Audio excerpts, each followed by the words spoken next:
is Samuel Edward Hatch. I was born July 12th, 1925, in Springfield, Massachusetts. I was the youngest of 4 children. I was born during the administration of Calvin Coolidge, the 30th President of the United States, and I've lived under 14 presidents. As you know, Calvin Coolidge was a New England president, born in Vermont, and he lived his adult years in Northampton, about 25 miles from here. Both my parents were born in Eastern Europe. My father didn't talk much about his early life. He came to America as a boy, and he settled in Brooklyn, New York, with his family. And his parents enrolled him in the Hebrew Technical Institute in New York when he was 14 years old. He graduated in 1890, and he was a machinist all his life. My mother came from a small town called Šnipiškė, near Vilna. I believe Vilna today is the capital of Lithuania. It may be Vilnius. And my mother's family left because of pogroms. Pogrom is a Russian word that means riots. It was a terrible time for Jewish people then. And they came to America.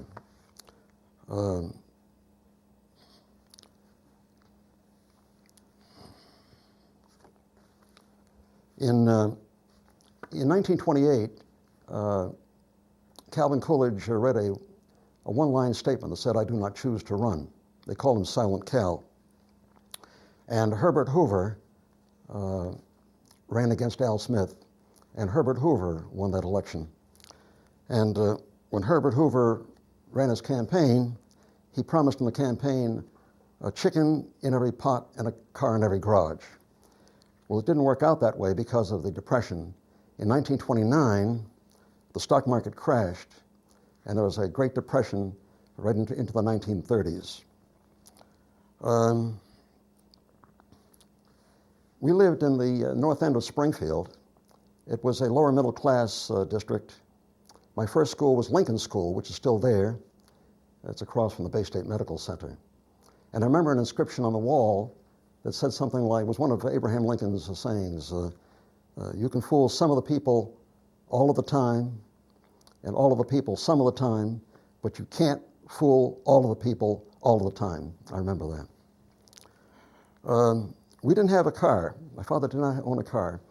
And the main method of transportation then were trolley cars. They ran on tracks, trolley tracks. And my older siblings went to school on trolley car. I used to walk to Lincoln School. A happy time was on Sunday when our family would take the trolley up to Forest Park, a large park in Springfield, and we'd spend the Sunday there. They had a band concert and had picnics, and I would wade in the pool. For the first 15 years of my life, we had an icebox. We never had a refrigerator, and the icebox was out in the hall, and they were still using horses to pull wagons then. Horse would pull the ice wagon, pulled a milk truck, even pulled a trash wagon. And when the iceman would come, he would look up in the window, and the lady of the house would put a card in the window with the number of pounds of ice she wanted. If it were 40 pounds, the iceman would take a small hatchet and a pick, and with a big block of ice, he would chop out 40 pounds of ice. And he had a rubber cape he'd put on his shoulder, and he would lug that ice up sometimes 2-3 flights of stairs to the icebox. Later on, it was my job to empty a little pan under the icebox to get rid of the water. The Depression really began with the stock market crash, and banks failed. It was a very, very bad time. Depositors lost their money, and there was no insurance. Deposits were not insured then as they are now. It was also a terrible time for people who owned property. If they had a mortgage, if they owned a house or property, business, they're paying a mortgage, the banks were foreclosed because they couldn't make the payments. So it was a really, really sad time. Of course, everything was cheaper back then. I can mention one thing I remember. We used to take an excursion by train. That was the New York, New Haven, and Hartford Railroad, as I recall. And on Sunday, they ran an excursion that cost $2 round trip for an adult. So for my mother and father and I, a total of $5, we would go to New York and back and visit his family in Brooklyn. The Springfield newspapers were alive and well then, the Morning Union and the Daily News. And I remember that whenever anything important happened at night after the edition of the afternoon paper, such as a prize fight, and by the way, Joe Louis was the champion then. He lost once to Max Schmeling, but in a return bout, he defeated Max Schmeling. But it was all play-by-play, and it was all by radio. There was no TV then, it was strictly radio. And after the fight, perhaps a half hour later, we would hear newsboys outside yelling, "Extra, extra, read all about it." And they'd be, the paper would tell all about the outcome of the fight. Some of our favorite radio shows back then, I remember when I was very small, there was Jack Armstrong, the All-American Boy, and the Singing Lady. And also Amos and Andy were very popular, and Eddie Cantor. Lowell Thomas was the Dan Rather of the day. He was a newsman. And there was a Major Bowes amateur hour. And radio was actually a piece of furniture that people put in their living rooms, and everyone would gather around the radio to hear what was on, entertainment and music and news. During the Depression, my father lost his job, and he was a skilled man. They let the unskilled go first, and then he lost his job, and then he didn't have a car, rather. So he got together with some people who had a car, and they made a deal. Everyone would pitch in for gasoline. They would go out of town, try to find work. That's how difficult it was to find work in the Springfield area, because none of the factories were hiring. And on the third or fourth visit out of town in one of the men's cars, my father found work in Gardner, Massachusetts. Gardner is a city north of Worcester. It's called the Chair City. They make chairs there. And he was away for 3 years, working there and sending money home. So it was a very, very difficult time. In 1932, a man named Franklin Delano Roosevelt, a distant cousin of Teddy Roosevelt, ran against Herbert Hoover, and he promised a new deal. He promised America that he would do everything he could to get them out of the Depression. We know now, and we didn't know this back then, that he was a disabled man. He had contracted polio back in the 1920s. He had steel braces on his legs. And the press very seldom showed him, or almost never showed him, walking with crutches, for instance, or being helped into a chair or in a wheelchair. They were very kind to FDR. And it took a long time for America to know that we had a disabled president. And in 1933, when he was inaugurated, I want to mention this because in a minute I'll be talking about my war experience. Two men came to power in 1933, and they were FDR, our president, and Adolf Hitler, the Reichsfuhrer of Germany, head of the National Socialist Party, of the Nazis. These two men came to power in the same year, I think in the same month, in January. And down the road, they would have a rendezvous meeting in war later on.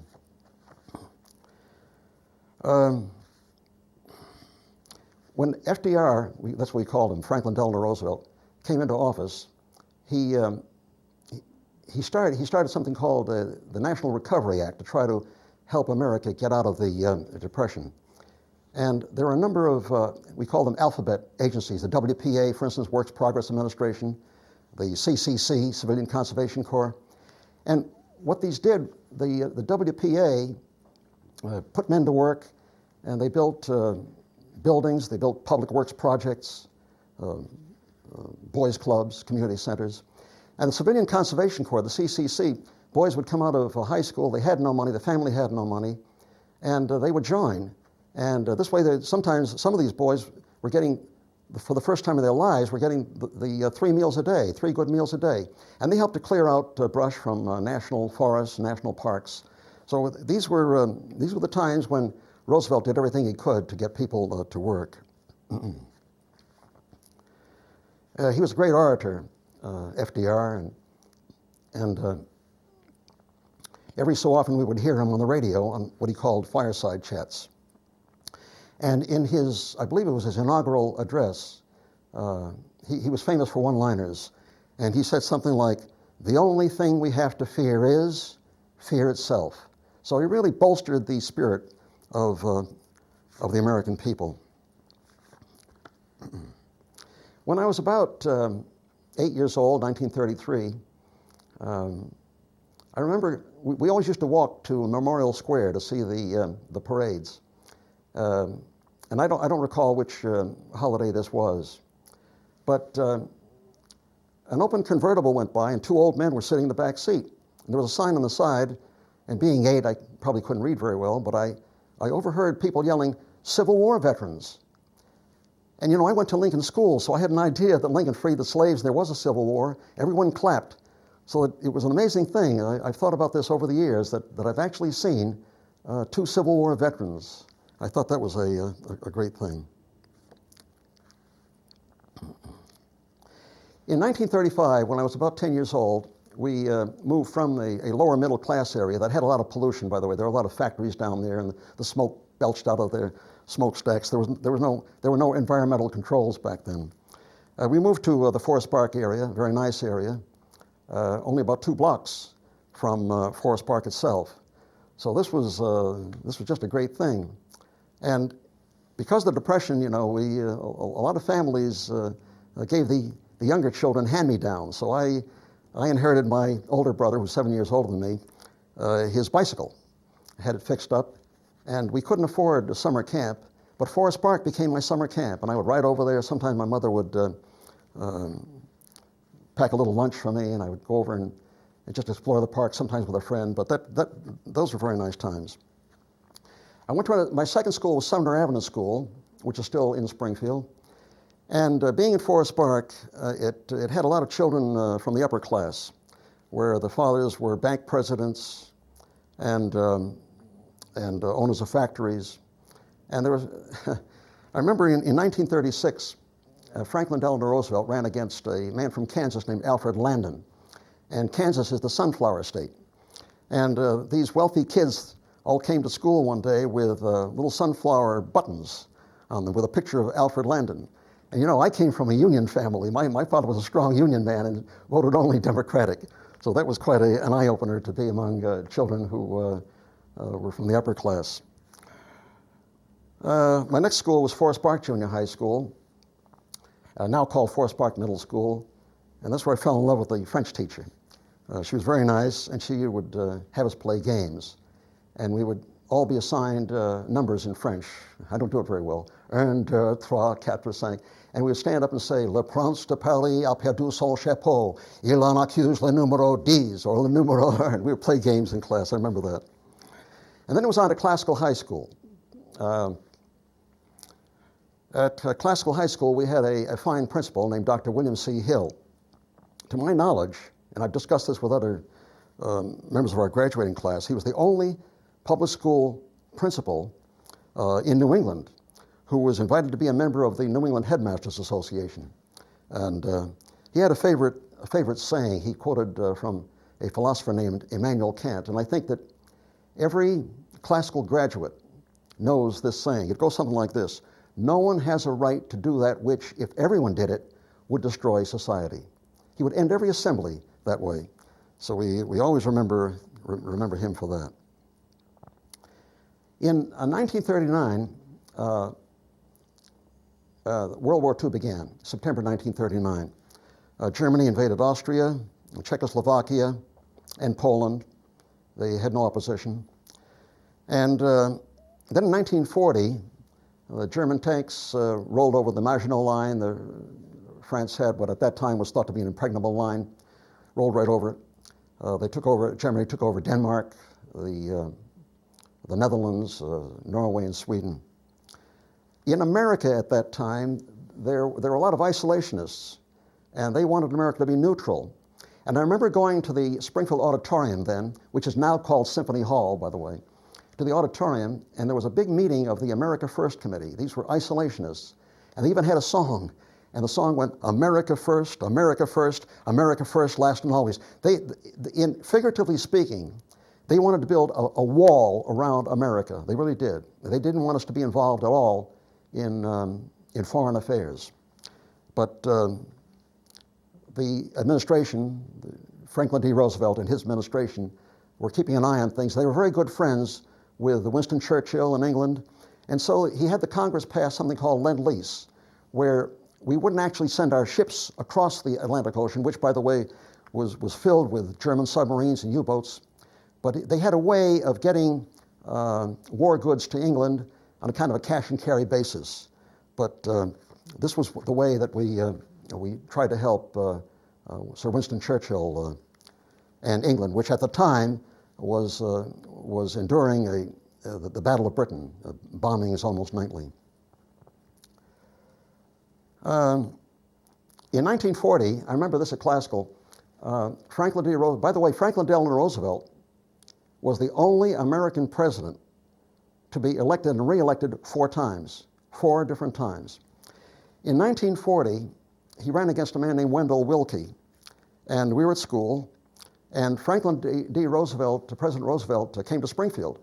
So our principal allowed everybody to go outside the school on State Street in Springfield, and we saw the motorcade go up State Street, and we saw Franklin D. Roosevelt seated in an open convertible with he always smoked a cigarette with a cigarette holder, very jaunty and waving, and that was a great thrill. Another great thing I remember seeing, I don't know the year, but it was in the 1930s, there was a dirigible called the Hindenburg from Germany.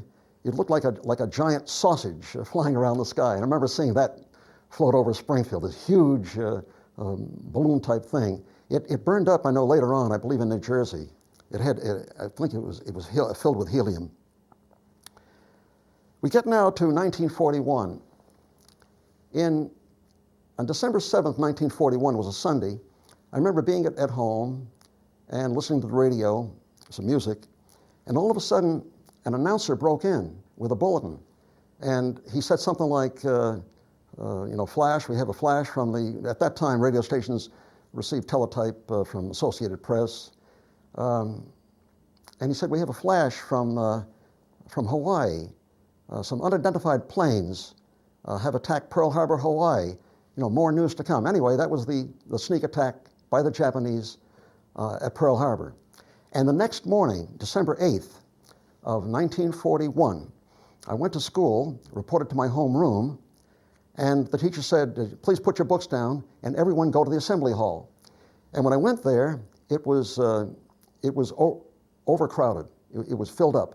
So I sat on the staircase, and I guess the janitor put up a loudspeaker so we could hear.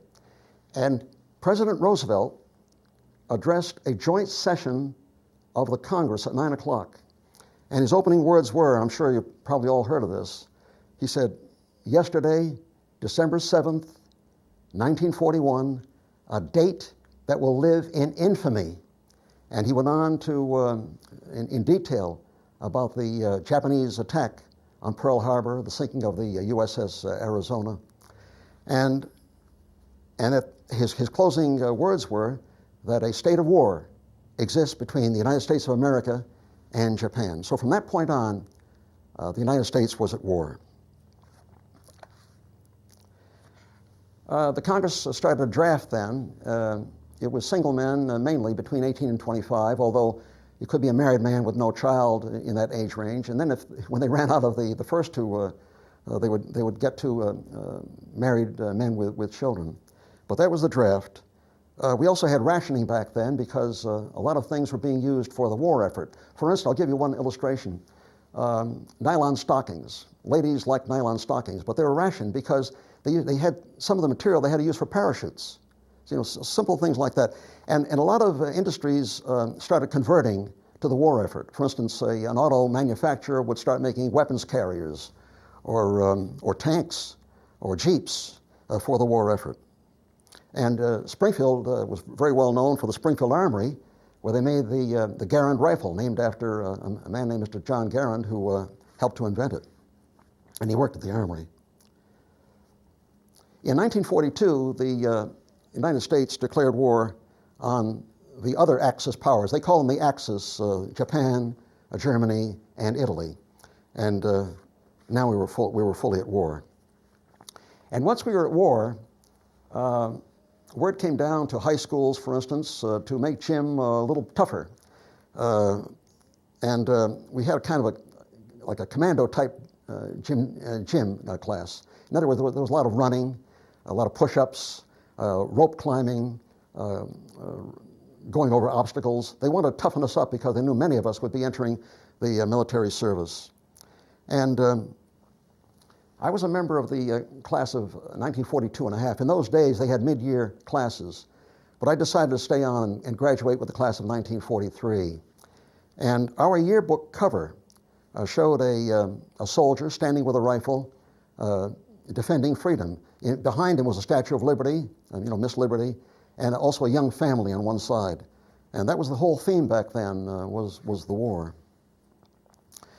I'd just like to mention this, that a member of my graduating class named Benjamin Judge Bushy died in the war. These are all from Classical High School. From Classical High School, a man named Merrill Hertzmark, who was a little older than me, he graduated from Classical, and he stepped on a landmine in France and was killed. And someone younger than me, Ronald Zundel, from, I believe in the class of 1944, joined the Marines, and he was killed on Okinawa. And I know for a fact, because I visit their graves every year when I go to see my parents' graves and relatives, that Ronald Zundel and Merrill Hertzmark are buried at Bethel Cemetery in West Springfield, Massachusetts.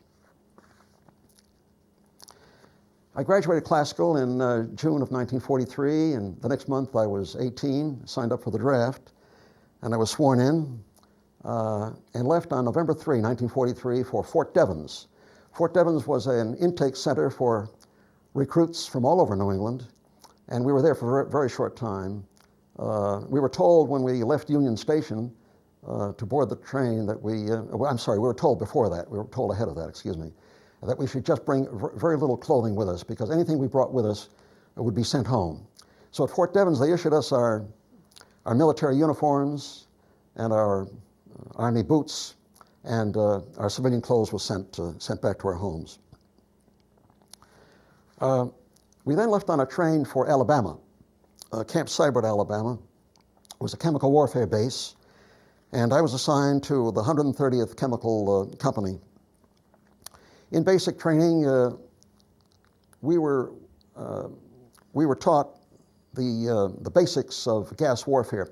Let me mention something here. In World War I, Germany did use gas, mustard gas, Lewisite gas, against the Allied forces. By that I mean the United States forces, the British, and the French. And many of our American soldiers came home, and they were gassed over in France, and they had severe lung damage, all kinds of complications. And this was a heavy, wet gas, remember, mustard gas. It went through their clothing, and they ended up with lacerations on their skin, lesions on their skin. So we didn't know what would happen. And by the way, in the Geneva Convention, sometime in the 1920s, outlawed gas warfare, all right? Another thing they set out in the Geneva Convention rules was that if a soldier was a prisoner of war, all the soldier had to give out to the enemy was his name, rank, and serial number. That's all. But getting back to gas warfare, we didn't know. The War Department, and by the way, it was called the War Department before Department of Defense.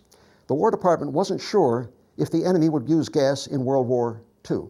So, frankly, in the training I had at Camp Seibert, we were taught in our training to deal with the possibility of gas warfare by the enemy. I will tell you right now that the Axis powers did not, to my knowledge, did not use gas in World War II against American forces. Of course, the usual basic training, a lot of calisthenics, obstacle courses, and marches. I've got to tell you this, our platoon marched every day, and we had a great platoon leader who was later killed, named was Sergeant Cook from Maine. And he would lead us by going hop, 2, 3, 4, so that to raise our morale and also to instill cohesiveness in the unit. He taught us to say certain things to really sing out. For instance, we would say something like, the waxen waves will win the war. What the heck are we fighting for? Hop, 2, 3, 4, stuff like that when you're marching. Another one was, in the spring, she wore a yellow ribbon. She wore it for her lover who was far, far away. Hooray! Hut, 2, 3, 4. So that's how it was back then. I've lost some of my notes here. I'm sorry. I got too rambunctious, excuse me. In April 1944, we left on a train for the port of embarkation. And the port of embarkation was Camp Kilmer, New Jersey. And I'd like to mention something about that. Camp Kilmer was named after a poet, an editor, a young man, his full name was Alfred Joyce Kilmer. And when I read this, I think you'll know pretty much who Joyce Kilmer was and something about him. This is a poem that he wrote called Trees. I think that I shall never see a poem lovely as a tree whose hungry mouth is pressed against the earth's sweet flowing breast, a tree that looks at God all day and lifts her leafy arms to pray, a tree that may in summer wear a nest of robins in her hair, upon whose bosom snow has lain, who intimately lives with rain. Poems are made by fools like me, but only God can make a tree. Joyce Kilmer was killed in action in France in 1918. We stayed at the port of embarkation. They gave us shots. By shots, I mean medical shots, tetanus and such. Made sure everything was up to date on that. And went through our personnel papers. And we were allowed to go into New York on pass. And I went to the Stage Door Canteen. And that was a great place. They had music there. They always had volunteers, young ladies to dance with the GIs. And they had donuts and soft drinks. And when I was there, an artist named Irwin Wheel drew my picture. And that was on April 20th, I believe, 1944. And after that, it was off to the port of embarkation where we took off again.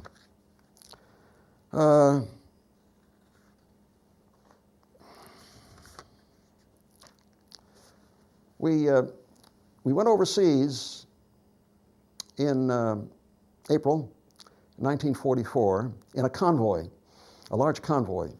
And on either side of our convoy, we were guarded by destroyer escorts because the Atlantic was a very dangerous place. We landed in Greenock, Scotland. And remember, as we came down the gangplank, the Scottish ladies there of the Scottish Red Cross were very nice. So they handed out little bags to us with personal items like razor blades and toothbrushes. Very, very kind. And we immediately boarded the LM&S Railroad, London Midland Scotland Railroad, and we took the train all the way down to London. We arrived at London in the middle of the night, boarded trucks, and we were taken to a place, it was Sloane Court, it was off of Sloane Street, where they had empty rental units there.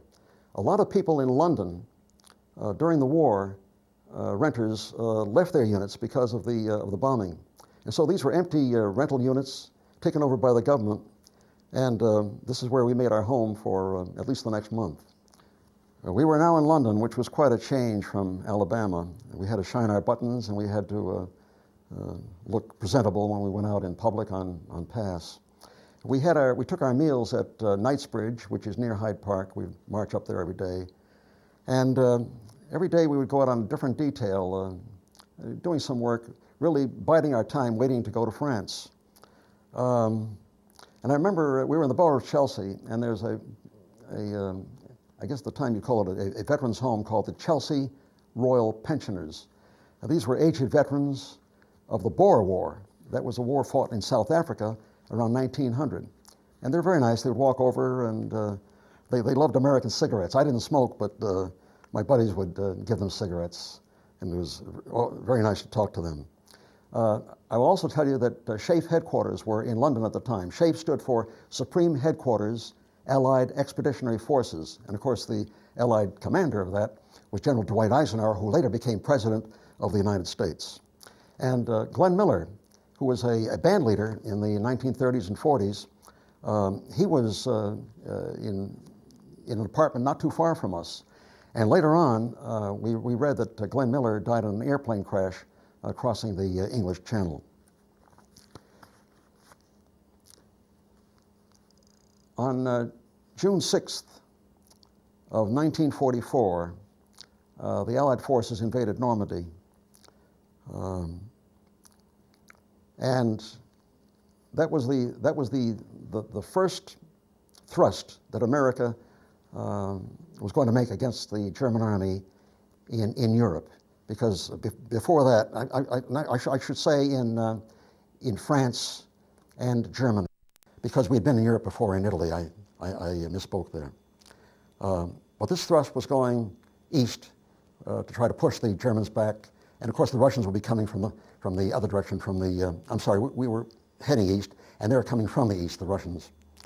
7 days after D-Day, Germany saw that they were losing the war, because they called them V weapons, revenge weapons. These were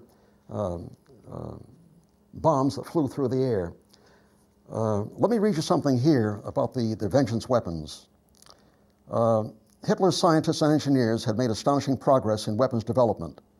In underground shops in a place called Peenemünde, a number of rockets and jet-propelled flying bombs were on the drawing boards or in advanced stages of construction.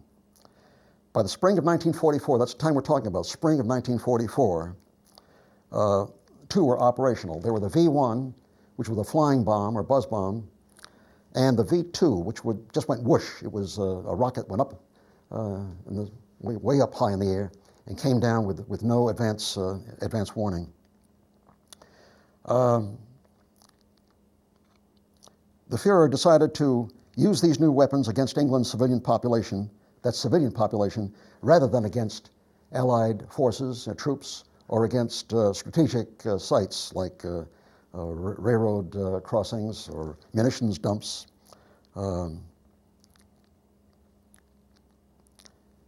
on the night of June 13th and 14th, 1944, that would be about 7 days after D-Day, the first V-1, or buzz bomb, came down on London. And during that summer, 2,000 V-1s, launched from Belgium and northern France, killed some 6,000 Londoners and wounded about 40,000 others. I'm mentioning that for a reason. We started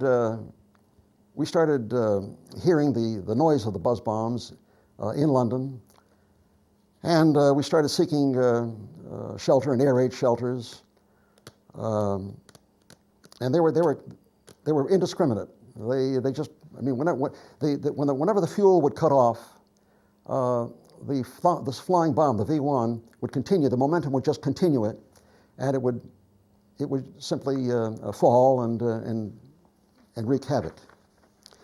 I'd like to read to you a letter that I wrote to the Lynn newspaper, Lynn, Massachusetts, about a buddy of mine who was killed in our buzz bomb explosion, V-1 explosion, on July 3rd, 1944. I sent this letter 50 years after that date, in 1994, and it starts with the editor of the Lynn paper, his words. Let me read his words to you. 50 years ago this Sunday, a Lynn family was shattered when it learned its 19-year-old son, Theodore Boris, was killed in London by a German bomb. The item received a letter, that's the item's the newspaper, received a letter this week from a Long Meadow man, Samuel E. Hatch, who served in the Army with Boris and was with him the day he died. The letter tells a story of one of the most terrifying episodes of World War II, the German bombing of London, and also of a friendship that lived on past that tragic day. In the letter, Hatch mentions Boris's sister, Connie. Just last month, a city square in Lynn was dedicated to the late Constance Boris Roach, a World War II veteran who organized a patriotic campaign to send care packages to local U.S. servicemen during Operation Desert Storm. Here is Hatch's letter. Dear editor, 50 years ago, on July 3, 1944, a fine young man from Lynn was killed by a German V-1 buzz bomb in London. Theodore Boris and I were both 18 years old. I was wrong. The editor's note here, Boris was 19. He just turned 19. And were in an Army chemical warfare unit stationed in London. The Germans began launching these unmanned rockets at London a week after D-Day, The V stood for Vergeltung revenge weapon. The V1 was the first of these revenge weapons. We had breakfast at Knightsbridge, returned to our quarters, and we happened to see our names on a cleanup schedule posted on a bulletin board. We then began to sweep and clean our quarters prior to going off to work on a work detail with other members of our company. We emptied the refuse into a container, and Teddy offered to take the container with the trash down to the cellar. That was the last time I saw him. I went outside to try to board an Army truck that would take us to a work site. However, since I was delayed cleaning our room, the truck was full of soldiers, and there was no room for me. Just then, the V1 flying bomb appeared in the sky. It was silent because the engine had shut off a few miles away and it was gliding. I ran and fell to the ground. The rocket exploded in the street with a deadly force, and the building caved in on Teddy. He died in the wreckage. Everyone on the truck was killed. Out of a company of 145, 63 were killed in this explosion, and over 70 were injured. I wrote a letter to Teddy Boris's sister, Ensign Connie Boris, expressing my sorrow to her and her family. She wrote back, "We have such wonderful memories of him. He was such an angel."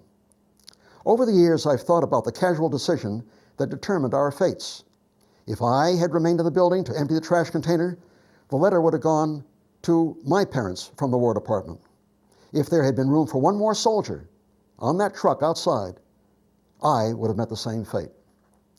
If there's a reader who graduated high school with Theodore Boris or knew the family at 42 Wyman Street, I ask you to pause to honor his memory. He was a fine young man from Lynn with great potential who lost his life in World War II due to enemy action. He was my friend and my Army buddy.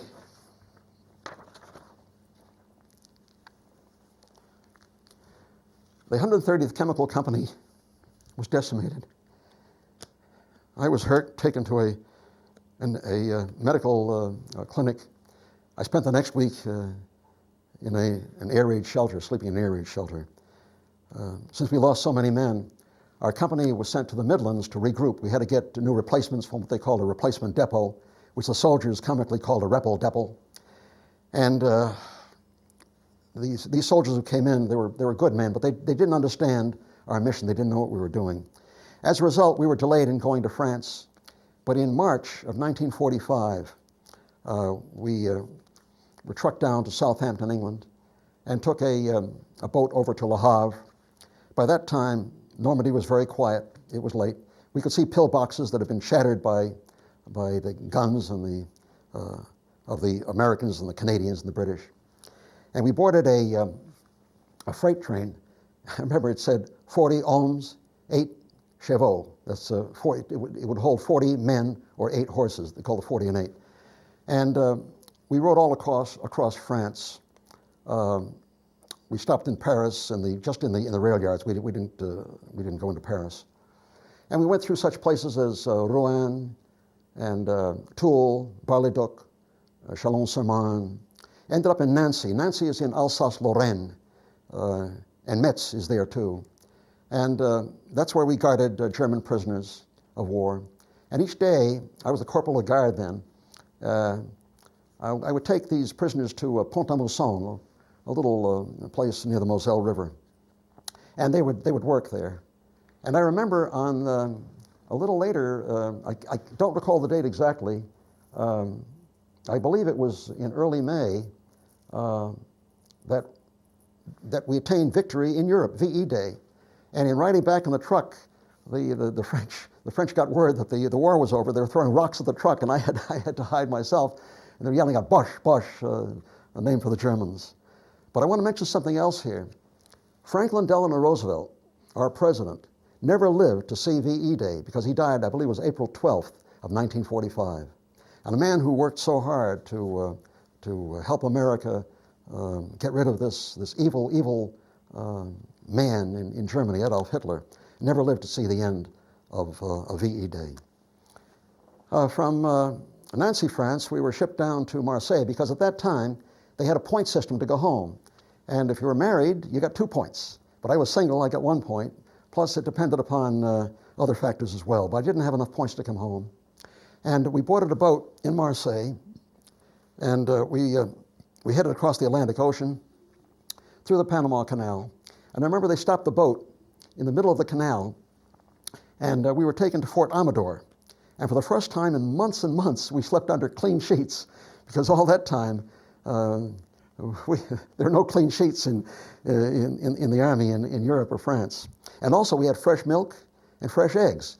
And we were used to powdered milk and powdered eggs. So it was quite a treat at Fort Amador. And we kept going.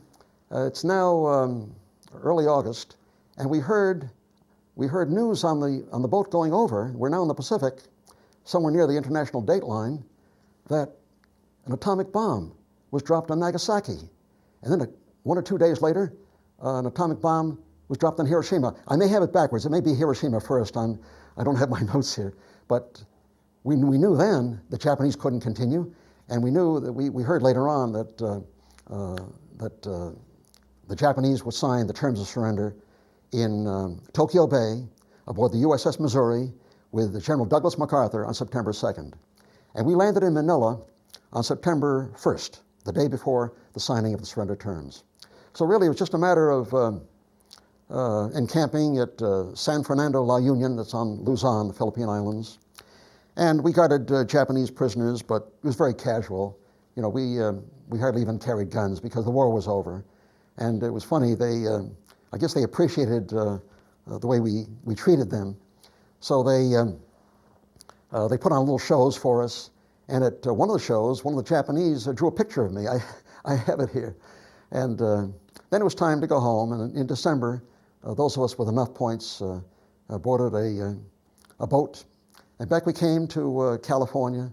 And then I flew home to Logan Airport, Boston. And from there we were taken to Fort Devens, where we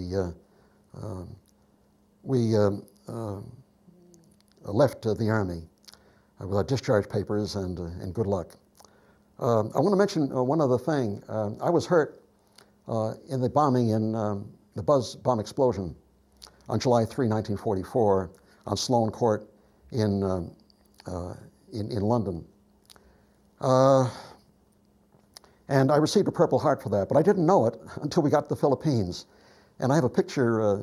The picture was taken out there and sent to the local newspaper, the Springfield Daily News, and my parents read about it in 1946 in the Springfield Daily News that I was awarded a Purple Heart. A Purple Heart is given if you receive injuries or wounds as a result of enemy action. So I was very surprised to get that in the Philippines in a parade formation. Then I came home, and I guess the rest is quite routine. I started school on the GI Bill of Rights, as millions of other GIs did. It was a godsend. And I went to school there for 2 years. Then I transferred to Boston University, and later got married. And I ended up working for the government in the Social Security Administration, and I retired there in 1989. And that's pretty much the story of the war. So let me just say one more thing. General Douglas MacArthur came home a hero, with a hero's welcome, and he addressed a joint session of the Congress. And at the end of his speech, he said, and now, he said, I want to close with an old Army ditty. And it's one line in this Army song, and it goes, "Old soldiers never die, they just fade away." Thank you.